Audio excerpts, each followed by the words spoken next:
Bwana, Young Africans wameweza kurudi tena na tamko lao jipya baada ya Engineer Harris, bodi na TFF na Simba Sports Club kuweza kuhudhuria bajeti ya bunge la Tanzania hapo jana. Na mijadala mingi ilikuwa sakata hili la dabi kuweza kufika au kuzungumziwa kule bungeni. Na Young Africans baada ya Engineer Harris kuweza kutoka bungeni imeweza kuja na tamko tena. Ni tamko gani hilo ambao Young Africans wameweza kuja nalo baada ya kutoka bungeni?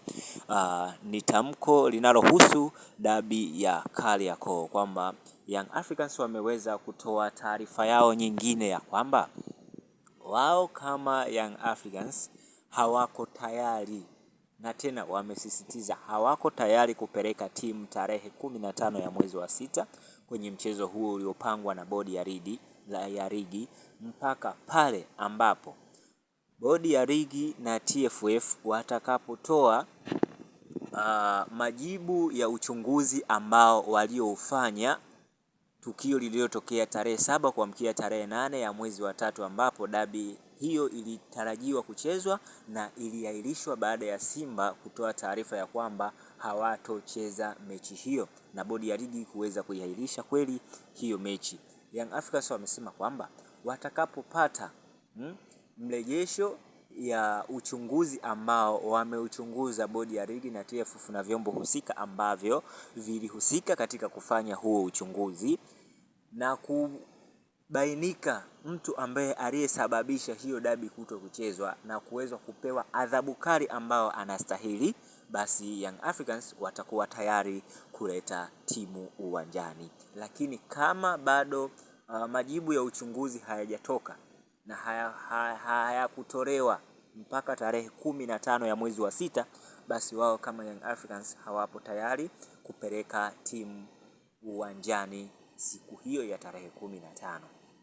Young Africans wamezidi kusema kwamba kama hawatokuja kutoa taarifa ya majibu ya uchunguzi ambao waliofanya na hakuna kiongozi wowote wa bodi ya ligi atakayejiuzuru, basi wao hawatopeleka timu uwanjani, kwa sababu bodi ya ligi itakuwa imeshindwa kufanya kazi yao ipasavyo. Itabidi wajiajibishe wao wenyewe bila kuwajibishwa na mtu au kiongozi wowote, bali kujiwajibishwa kwao ni kuweza kujiuzuru nafasi zao, kwa sababu wameshindwa kuzifanyia kazi hizo nafasi ambazo wameaminiwa na Watanzania, wameaminiwa na wapenda soka, wameaminiwa na TFF kuweza kuisimamia ligi ya Tanzania kwa ujumla. Hiyo ndio kauli ambao Young Africans wamekuja nayo.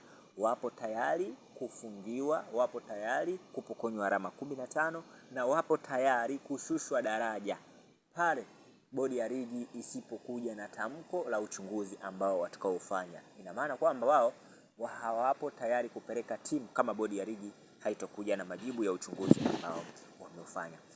Wewe mpenzi msikilizaji wa channel hii, tamko na kauli ambao wamekuja nayo Young Africans, maoni yako, mawazo yako, una maoni gani kwenye hili kuelekea dabi ya tarehe 15 ya mwezi wa sita 2025? Shusha comment yako ili tuone namna gani ambao tunaweza tukapata maoni ya watu wengi. Asante kwa kusikiliza, niwatakie usikivu mwema.